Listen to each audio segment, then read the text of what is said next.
recorrido sucinto, lo más amable posible, digamos, de 200 años de historia argentina, donde en cada etapa vamos poniendo de manifiesto las divisiones, la confrontación, los conflictos que hubo, y a su vez llegamos a una parte final que se llama tiempo de síntesis, donde nos preguntamos, por ejemplo, o ponemos de manifiesto que habiendo tanto conflicto, tanta grieta, ¿y qué pasa con los acuerdos? Y hay que buscarlos con lupa, porque esta búsqueda de acuerdos, que es lo que suele hacer avanzar a las naciones, en nuestra historia aparece muy poquito.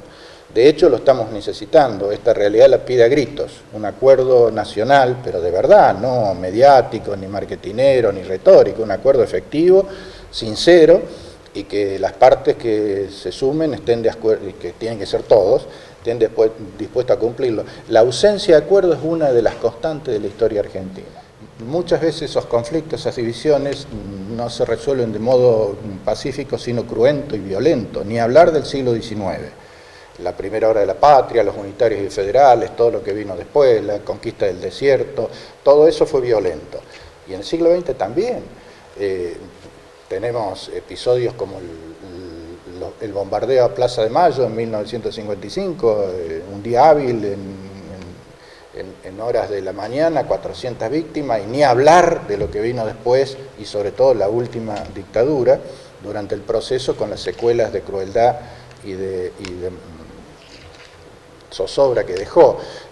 Y del 83 para acá la violencia se va instalando, la estamos naturalizando. La sociedad no debe aceptar que la violencia, la inseguridad esté presente como algo natural.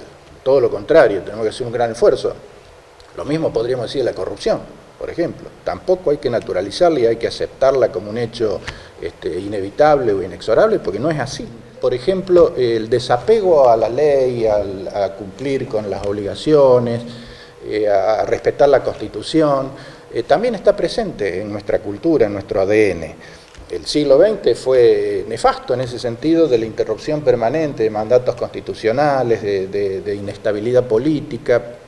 Por eso vuelvo a lo mismo, los de afuera les cuesta entender la realidad argentina y la necesidad de hablar en el mismo lenguaje y llegar a los jóvenes con las herramientas y en el contexto que tenemos. Los veteranos, que somos nosotros, los llamados baby boomer, la generación X, los millennials, ahora los centennials, y cada uno maneja hasta, diría, un lenguaje diferente en cierto sentido, y eso hace que sea un poco más difícil la interacción, pero es necesaria, re necesaria, porque los jóvenes tienen que hacerse cargo también de la parte que les corresponde, porque a ellos les va a quedar como legado esta querida patria que necesita urgente reparación. Si esto que está pasando, que está tan instalado, este asunto de la grieta, es una novedad, una cosa de ahora, y la verdad que me indujo a analizar, a estudiarlo, y la mala noticia es que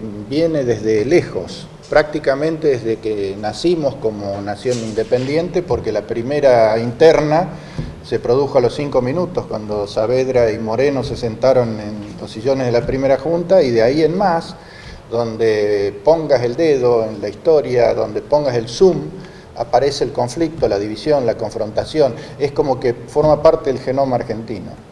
Un momento histórico complicado. Ningún momento se reproduce de modo literal, automático, igual a otros, ¿no? Pero este tiene sus características particulares, pero vuelve a poner en evidencia la incapacidad de los argentinos de cinchar para el mismo lado.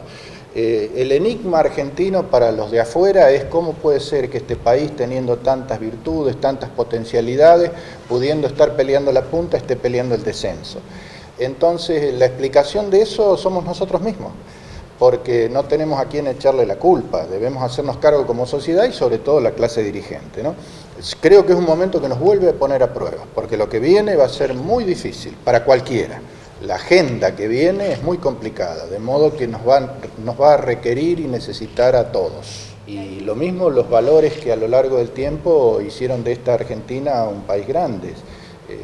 La educación pública, por ejemplo, con su padre, Sarmiento, bueno, es una de las turbinas que puso a la Argentina en el mundo que creó, digamos, una sensación de que estábamos muy adelantados al resto y hoy lo hemos perdido, de modo que hay que recuperar muchas cosas que hemos ido dejando en el camino. Entonces, ¿cómo puede ser que un país que produce alimentos, que tradicionalmente es un país productor de alimentos, que es capaz de suministrarlo a 400 millones de personas, tenga problemas de alimentación en su seno?